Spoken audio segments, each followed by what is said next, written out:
Assalamualaikum warahmatullahi taala wabarakatuh.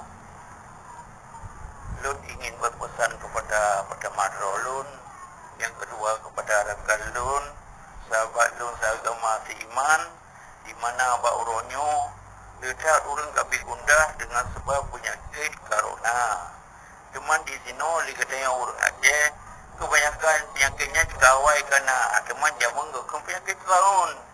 Jadi wadah jaman kena penyakit tahun atau truk penyakit tahun, dia tumpu di kampung, dia tumpu imum kepakat katanya urang kampung untuk sama-sama tak baca wa qur rabbi adkhilni mudkhala sidqi wa akhrijni mukhraja sidqi waj'alni min ladunka sultanan nasira wa qul ja'al haqq wa zahaqal batil innal batila kana zahuqa.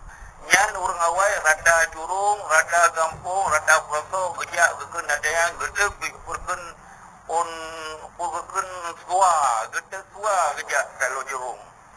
Cuma menajis gede yang bahasa menurutnya kan alit halale. Anak terdengar telikanya, anak terpurken kedua ada wasit urang tua, mana gore-gore, mana urang di kampung. Cuman le dalam buku-buku no terkelan doa-doa di antara lain selalu syifa.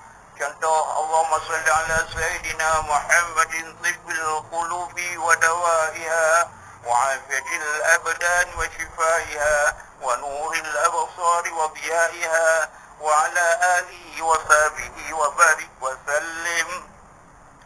Dan nansilam Allahumma la tushmin adai bidai waj'alil Qur'an al-azima shifai wa dawai fa anal alilu wa anta mudawi. Menanjilam Bismillah syafi, Bismillah kafi, Bismillah ma'afi, Bismillah wafi, Bismillah ra'i, Bismillah rabbis samawati wal ard, Bismillah alladhi la yadhurru masmi syai'un fil ardi wala fis samai wa huwa as-sami'ul alim. Ya katim tak kemampuan ke, anak buat ke, mudah dosa ke, anak buat dosa mesti belah ke, anak di belah mesti juga, anak tujuh mulai ke terus. Tak sama, wadah dakun. Bismillahirrahmanirrahim. La yadhurru masmi syai'un fil ardi wala fis samai wa huwa as-sami'ul alim.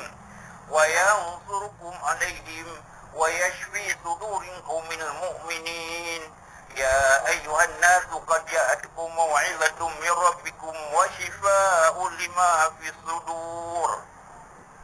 يخرج من بطونها شراب مختلف ألوانه فيه شفاء للناس وننزل من القرآن ما هو شفاء ورحمة للمؤمنين وإذا مرضت فهو يشفينا اللهم اشفي أنت الشاف اللهم اكفي أنت الكاف اللهم عاف أنت المعاف برحمتك يا أرحم الراحمين. Doa-doa untuk tak berada penyakit tahun, menyuai corona. Jadi, dia sebuah mupadungga, dia asa mupadungga, menajin nawati luhu ngomogrif. Ya dua ada yang mesti mesti gaduh satu kebenar. Nama dang dari lo. Assalamualaikum warahmatullahi